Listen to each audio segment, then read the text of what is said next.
जो राजा बन गया उसकी तीमारदारी करना हमारा फर्ज हो गया, उसका कहना मानना हमारा फर्ज हो गया। तो इसलिए ये पूरे सब जगह सब दूर तक ये बात मनों में भर गई कि हम राजा नहीं बन सकते, हम सम्राट नहीं बन सकते, हम अपना साम्राज्य स्थापित नहीं कर सकते पूरी की पूरी। अब ये बात शिवाजी महाराज को भी पता थी, बचपन से उसी माहौल में तो पल गए थे, लेकिन उनके अंदर एक विशेष बात जो उनकी माता जी ने भरी। भाई शिवाजी महाराज को शिवाजी कैसे बनाया, किसी भी बच्चे को कैसा बनना है, उसकी माता का स्वभाव कैसा है, इससे पता चल जाएगा। तो जीजाबाई जी जब शिवाजी छोटे थे तो उनको बचपन में बहादुरी की कहानियां सुनाती थी, राम की, कृष्ण की, ऐसी कहानियां सुनाती। अब हमारा तो दुर्भाग्य है कि हम रामचरितमानस को धार्मिक ग्रंथ मान बैठे, गीता को धार्मिक ग्रंथ मान बैठे। हम अगर इनका पाठ करते हैं तो कोई मनोकामना सिद्धि के लिए। सुंदरकांड मैनेजमेंट का सबसे अच्छा ग्रंथ है। Sundarkand, how to manage a person, ये सुंदरकांड में अच्छी तरीके से हनुमान जी ने करके दिखा, लेकिन कभी हमने उस दृष्टि से पढ़ाई नहीं। हम तो करते हैं भगवान जी मेरे लड़के की नौकरी लगा दे या मेरे ये मनोकामना पूरी कर दे तो 2 सुंदरकांड के पाठ कराऊंगी, या मेरा लड़का विदेश चला जाए तो सुंदरकांड। पर सुंदरकांड में लिखा क्या है, हनुमान जी ने कैसे विजय प्राप्त की थी, हनुमान जी ने लंकनी के साथ कैसा व्यवहार करा, हनुमान जी ने और वो जो छाया देख करके खा जाती थी राक्षसनी, उसके साथ कैसा व्यवहार करा, सुरसा के साथ कैसा व्यवहार करा, जब मैनाक पर्वत है वहां पर कैसा व्यवहार करा, इस पर तो हमने गौर ही नहीं करा। लेकिन माता जीजाबाई ये सारी बातें, समस्याओं का निदान कैसे होगा, ये हमारे सारे ग्रंथों में लिखा हुआ है, पर हम समझते ही नहीं। भागवत पुराण में तो यहाँ तक लिखा कि शरीर की आत्मा को यहाँ से निकालकर और बाहर ले जाना और फिर वापस शरीर में अंदर डाल देना, ये पूरी विधि लिखी हुई है उसमें। लेकिन भोगवाद जैसे जैसे बढ़ता चला गया वैसे वैसे हम फास्ट फूड के आदी हो गए। अब तो आजकल तो रोटी बनाना भी होता है। अमेरिका के अंदर 75% घरों से रसोई बाहर हो गई, किचन बेडरूम ही ड्राइंग रूम रह गया। रसोई का कंसेप्ट अब धीरे धीरे खत्म होता जा रहा है, क्योंकि बाहर से मंगा लेंगे, ज्यादा ज्यादा एक ओवन रख लेंगे, माइक्रोवेव रख लेंगे, उसमें सारा काम होता है। तो आखिरकार हम जा कहाँ रहे हैं। तो जीजाबाई ने शिवाजी महाराज को सारे किस्से, सारी बातें एक पूरी तरीके से प्रिपेयर कराओ, और उसका कहां पे नजर आया, जब वो अपने पिताजी शाहजी के साथ बीजाबाद दरबार में गए और वहां जाकर सुल्तान के सामने, वहां एक परंपरा थी कि ऐसे यूं यूं करके सलामत सलामत करके 3 बार बोलना पड़ता था, सलाम है सलाम है सलाम है। उनके पिताजी सेनापति थे शाहजी, तो उन्होंने तो वही प्रक्रिया करी। लेकिन शिवाजी महाराज ने जब उनकी बारी आई, उनको कहा गया तो वो 3 कदम पीछे हट के बोले, मैं किसी परदेसी सुल्तान के आगे झुकूंगा नहीं। तो ये बचपन के संस्कार थे ना जो हम देना भूल रहे। तो शिवाजी महाराज को बड़ा हुआ। फिर धीरे धीरे, क्योंकि जीजाबाई ने एक सैनिक तैयार करा था, एक राजा तैयार करा था, उसको चाहती थी कि ये, क्योंकि उसके मन में दर्द था, तो महिलाएं क्या कर सकती, महिलाएं शक्ति का स्रोत है। पता नहीं कहां से हमने अबला बनाना कैसे एक नैरेटिव सेट कर दिया, एक नैरेटिव सेट कर दिया कि महिला अबला, महिला तो सबला है। हम लोगों को जब हम कुंवारे होते तो कुमार लिखते हैं ना जी, जब हमारी शादी हो जाती है तो श्री लिखते हैं। वो जो श्री है वो महिला से आया है। जब आप लिखते ना श्री सतीश शर्मा, श्री राजेश कुमार, तो वो जो श्री है, जो आपको शक्ति मिली है श्री की, वो महिला के आपकी शादी होने के कारण से मिली। तो कहां से आप, विषय बहुत लंबा हो जाएगा। जीजाबाई ने शिवाजी महाराज का पालन पोषण करा, उनको आगे बढ़ाया, उसका दरबार में नजर आया। शिवाजी महाराज चाहते थे कि जो नजदीक अपने नजदीक में जो है वो सारे किले हिंदू के सब नीचे आ गए। तो धीरे धीरे उन्होंने एक दो किले जीतने शुरू करे। जब जीतने शुरू करे तो सुल्तान को लगा कि आदिल शाह को लगा कि ये तो गड़बड़ हो रही है। तो उसने कहा शिवाजी को तो पकड़ पाना आसान नहीं था, तो उसने शाहजी को, तो सेनापति थी, तो उनको बंदी बना दिया। तो देखो मैंने सुंदरकांड का क्यों जिक्र करा था, अभी आपको समझ में आया। अब शिवाजी महाराज के पास दो रास्ते थे, या तो जोश में आके लड़ पड़े, जैसा कि जोश आ जाता था एक मिनट में और देख लूंगा, लेकिन शिवाजी महाराज ने कहा युक्ति से काम दिया और दिल्ली दरबार को पत्र लिखा, क्योंकि उस वक्त दिल्ली दरबार जो है दक्षिण नहीं जीत पाया था। तो दिल्ली दरबार को पत्र लिखा कि हे सल्तनत, मैं आपको दक्षिण जीतने में मदद करूंगा। मेरे पिताजी और मैं आपसे मिलने आना चाहते थे, ये कूटनीति भरा पत्र था, आना चाहते थे, लेकिन बीजाराव सल्तनत ने मेरे पिताजी को आपसे मिलने से रोकने के लिए कैद कर दिया है। तो अब औरंगजेब तो चाहता ही था दक्षिण विजय, तो उसने दरबार में आदिल शाह को पत्र लिखा कि मेरे मित्र को आपने कैद कर लिया है, तुरंत छोड़ दो, नहीं तो अब वो भी दिल्ली सल्तनत से क्यों बैठ ले। तो उन्होंने शाहजी महाराज को छोड़ दिया। ये शिवाजी महाराज का चातुर्य है ना जी, कि वो सुरसा ने कहा कि मुंह खोलू, ने कहा और मुंह खोलू। तो हनुमान जी का भी चातुर्य था ना, बिना दे भाई टाइम क्यों वेस्ट करें। और वो भी उनका चातुर्य थे, जब लंकेरी के पास गए तो अमर कर जाना क्यों, बिना वजह परेशान हो, शक्ति नहीं दिखा दो तो मुक्का मार दिया। तो यह शिवाजी महाराज का चातुर्य था कि उन्होंने कूटनीति दिखा करके उसको अपने पिताजी को कैद से मुक्त करा दिया। अब धीरे धीरे वहां शिवाजी का बहुत, भाई साहब ने बताया कितने सभी युद्ध लड़े, तो ज्यादा विस्तार से जाएंगे तो समय कम है। तो शिवाजी महाराज आगे लड़ते चले गए। तो अफजल खान शिवाजी महाराज को मैं जिंदा पकड़ के लाऊंगा ऐसा करके एक योजना बनाई, क्योंकि वो तो कर नहीं सकते शिवाजी महाराज तो वैसे, तो वो वहां से चलते। शिवाजी महाराज को पता चल गया कि अफजल खान से मैदानी युद्ध में नहीं जीत सकता, तो प्रतापगढ़ किले में जाकर के वो छूट। तो अब अफजल खान हर वो काम कर रहा था जिससे शिवाजी महाराज का धैर्य टूट जाए। तुलजा भवानी का मंदिर तोड़ दिया, रास्ते में गौ हत्या करता आया, स्त्रियों का सील भंग करता आया, मां जो अनाचार जो अत्याचार वो कर सकता था उसने सब कर। शिवाजी महाराज के दर्द था, लेकिन वो अपनी पूरी कुशल और रणनीति के साथ चल रहे थे, क्योंकि वो जानते थे कि मैदानी युद्ध में मैं अफजल खान को नहीं जीत सकता, इसलिए उसके वहां तक आने का इंतजार करते रहे। और जब उसको लग गया कि भाई शिवाजी महाराज तो डर गया है, जब मैंने इतना कुछ अत्याचार करा और उसका खून नहीं खोल रहे, तो वो डर गया। तो डर गया तो उन्होंने प्रतापगढ़ के किले को घेर लिया। तो शिवाजी महाराज ने कहा कि मैं आपसे संधि करना चाहता हूं। एक पत्र भेजा, और क्यों नहीं हम मित्र दोनों आकर के गले मिल लेते। तो ये तय हुआ कि एक एकांत में अफजल खान और शिवाजी महाराज मिलेंगे, और आगे की कहानी तो आप लोगों ने सुनी है, तो उसका पेट पीट दिया शिवाजी महाराज। तो युक्ति के साथ दुश्मनों को बहुत सारे शाइस्ता खान का उंगली काट दी, वो इतना डर गया था शिवाजी महाराज से। वैसा पूरे विश्व में जब अफजल खान को मारा तो पूरे विश्व में चर्चा हो गई कि हिंदुस्तान के अंदर एक ऐसा बहादुर पैदा हो गया है जो किसी को भी काबू में कर सकता है। तो शिवाजी महाराज ने कहा अब जब औरंगजेब से बात करी है, वहां जाना है, तो वो शिवाजी औरंगजेब दिल्ली की तरफ को प्रस्थान करने लगे। तो अब औरंगजेब ने सोचा कि मुसलमान को क्यों भेजा जाए। अब शाइस्ता खान को भेजा तो वो तो बेचारा हाथ कटा के भाग गया, दूर के भाग गया। तो फिर यह तय हुआ कि राजा जयसिंह को भेजा जाए।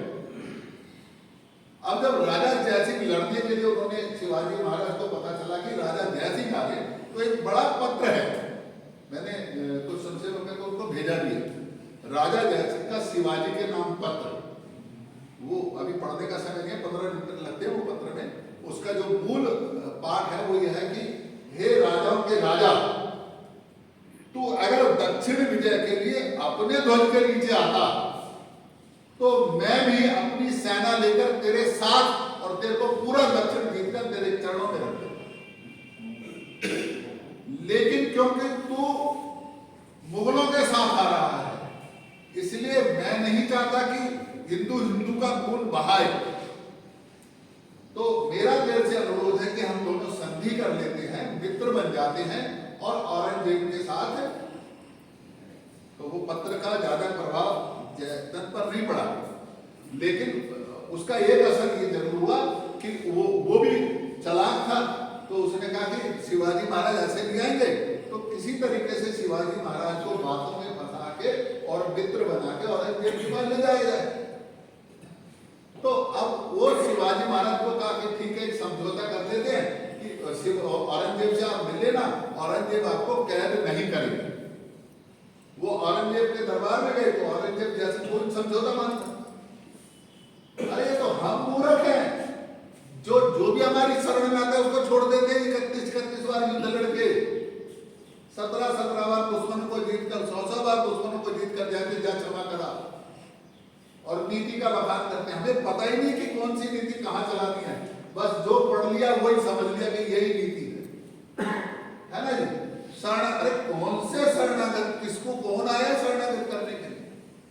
अगर बिच्छू आपकी शरण में आएगा तो क्या आपको गले लगा दोगे क्या?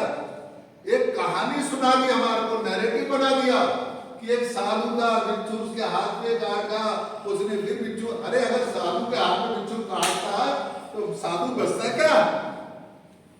नैरेटिव बना दिए हमारे को डरपोक और कमजोर बनाने के। कभी कभी बात आती है हिंदू गुलाम क्यों? इतनी बड़ी, इतने सारे वैभवशाली थे ना, तो अभी भी बहुत ताकतवर है, लेकिन इन नैरेटिव्स के बीच में गलत प्रकार के नीतियों को, नीतियां ठीक है लेकिन कहां पर कौन सी नीति लागू करनी है ये हमें समझ में नहीं था। तो उन गलत नीतियों को लागू की, शरणागत जो शरणागत उसको छोड़, हम तो मानते थे औरंगजेब थोड़ा ना मानता था। और वैसे भी हमारे यहाँ धर्म ग्रंथों में लिखा है बीमारी, शत्रु और कर्जा जितनी जल्दी हो सके खत्म कर देना चाहिए, है ना जी, ये नीति है ना। तो फिर शत्रु पर रहम कैसा? लेकिन खैर शिवाजी को बंद कर लिया। तो शिवाजी महाराज बीमार पड़ने लगे वहां पर, और उन्होंने कहा कि मैं अपनी बीमारी के लिए बाहर गरीबों पर फल दान करूंगा। तो रोज फल दान करने के लिए वहां से फल जाते थे। और अंजय कलाम ये बीमार पहाड़ी चूहा मेरी कैद में क्या कर लेगा? तो वो उसको धीरे धीरे, शिवाजी का एक नाम पड़ा पहाड़ी चूहा, है ना। तो वो धीरे धीरे फल जाते थे। और महाराज एक दिन जब शिवाजी महाराज की, शिवाजी महाराज ने कहा योजनाकार बड़े जबरदस्त थे, तो जब उनको लगा कि अब औरंगजेब को पूरा विश्वास है कि रोज फल ही जा रहे हैं, तो एक दिन फल के रेड़े में बैठकर शिवाजी महाराज भी और उनके पुत्र संभाजी दोनों वहां से निकल गए। और जो उनका पहरेदार था वो इतना अभिमानी था, इतना अहंकारी था, उसने देखने की कोशिश ही नहीं करी और वहां अपने एक सेवादार को बिस्तर पर लिटाकर एक निश्चित दिन था कि इस दिन शिवाजी को मार दिया जाएगा, योजना बना रखी। तो बिस्तर पर लिटाकर वो वहां से किले से चले गए। जब शिवाजी को मारने का दिन आया तो वो जो उनका वफादार सेवादार था वो भी एक दिन पहले बिस्तर में तकिए वकी लगाकर ऐसा करके और वो भी निकल गए। जब वो मारने आए तो देखा कि शिवाजी तो है ही नहीं यहाँ पर, और ना उनका पुत्र है और ना वो सेवादार है। तो बाद में पूरे दक्षिण में शिवाजी को ढूंढा, लेकिन शिवाजी तो अपनी योजना के अनुसार छिपे रहे। और जब पूरी तरह कंफर्म हो गया कि हम दक्षिण से वो जा चुके हैं, तो फिर शिवाजी महाराज ने और किले जीतने शुरू करे। और फिर एक बात उनके दिमाग में आई कि अभी तक हम किले तो जीत गए, हम राजा तो बन गए, लेकिन अभी तक कोई अपना साम्राज्य, अपना अस्तित्व, अपने को पूजने वाला, अपने को मानने वाला कोई नहीं। अभी भी सब मुगल साम्राज्य की बात करते हैं। तो पूरी बातचीत हुई संतों से। जब इस बीच वो आए थे तो गुरु रामदास के मठ से उनका परिचय होता और उनका बड़ा मदद करी थी गुरु रामदास जी, उनको आगे युद्ध करने के लिए प्रेरणा दी। तो वो धीरे धीरे आगे बढ़ते चले गए और जब उनको ये समझ में आया कि अब मैं अपना साम्राज्य स्थापित कर सकता हूं, तो पूरी वैभवता के साथ शिवाजी महाराज ने अपना साम्राज्य स्थापित करा और शिवाजी महाराज ने अपनी पहली, जो लोग कहते हैं नौसेना, अपने इस हिंदुस्तान की पहली नौसेना का गठन शिवाजी महाराज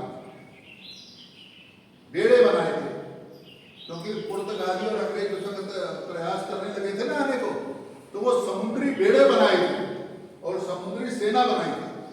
और शिवाजी महाराज किसी धर्म विशेष से, किसी व्यक्ति विशेष से नफरत नहीं करते थे, क्योंकि वो जानते थे कि धर्म का, पंथ का, संप्रदाय का किसी व्यक्ति विशेष से कोई ज्यादा लेना देना नहीं है। तो उनकी सेना में मुसलमान भी थे, अन्य मतावली मानने वाले लोग भी थे और शिवाजी महाराज समान रूप से सबको देखते थे। फिर शिवाजी महाराज ने जब उनका साम्राज्य स्थापित किया तो उन्होंने देखा कि समाज के अंदर छुआछूत भी बहुत चल रहा है, तो उस छुआछूत को हटाने के लिए भी शिवाजी महाराज ने बहुत सारे काम करे। और जो आज कर प्रणाली है ना जी सहजभाव से, उस कर प्रणाली का भी प्रारंभ शिवाजी महाराज ने, वरना तो पहले जबरन जार्दिया वसूलते थे और उससे राज्य चलते थे। तो कर प्रणाली का भी पूरा का पूरा ये योजना बनाई शिवाजी। तो एक कुशल थे और सबसे बड़ी बात है कि उन्होंने हिंदुओं के अंदर एक भाव जगाया, जो अपना साम्राज्य स्थापित करके, कि हिंदू भी साम्राज्य स्थापित कर सकते हैं, हिंदू भी राजा बन सकते हैं बिना किसी के नीचे दबे हुए।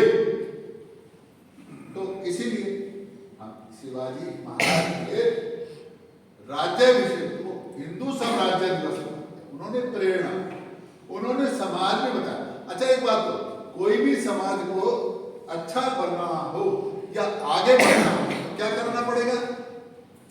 कुछ चीजें चाहिए होती है ना, कारक तत्व होते हैं। चाय बनानी हो तो चाय पत्ती चाहिए, दूध चाहिए, चीनी चाहिए, गैस चाहिए, अग्नि चाहिए, माचिस चाहिए, सब चाहिए ना जी। इसी तरीके से जब किसी हम कहते हैं संघ में व्यक्ति विकास करेंगे, तो व्यक्ति विकास क्या, व्यक्ति विकास कहते हैं ना संघ में व्यक्ति विकास करना, तो व्यक्ति विकास क्या बताओ?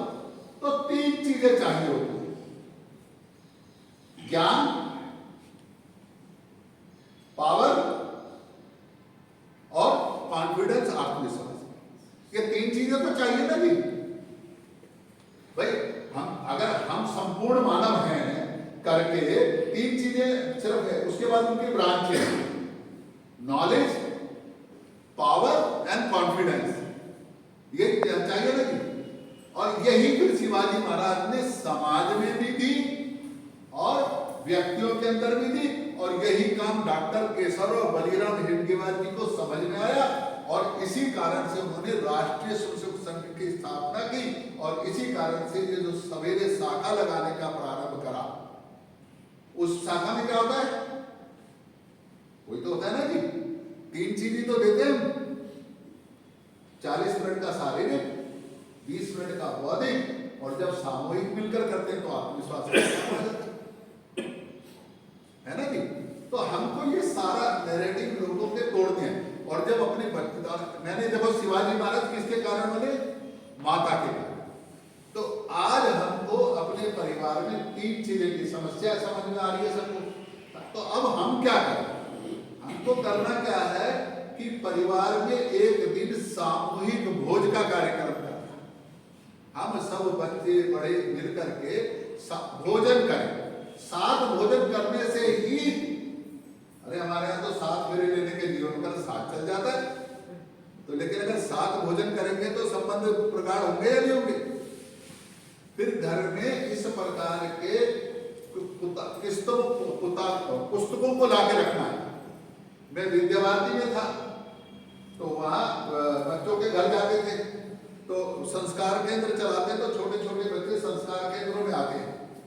तो एक पिता आया, उसने कहा मेरा बच्चा तो पढ़ता ही नहीं है।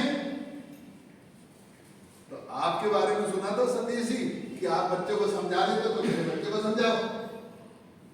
तो मैंने कहा ऐसा है, एक दिन मैं आपके घर आऊंगा, फिर बताऊंगा कि आपके बच्चे की प्रॉब्लम क्या है।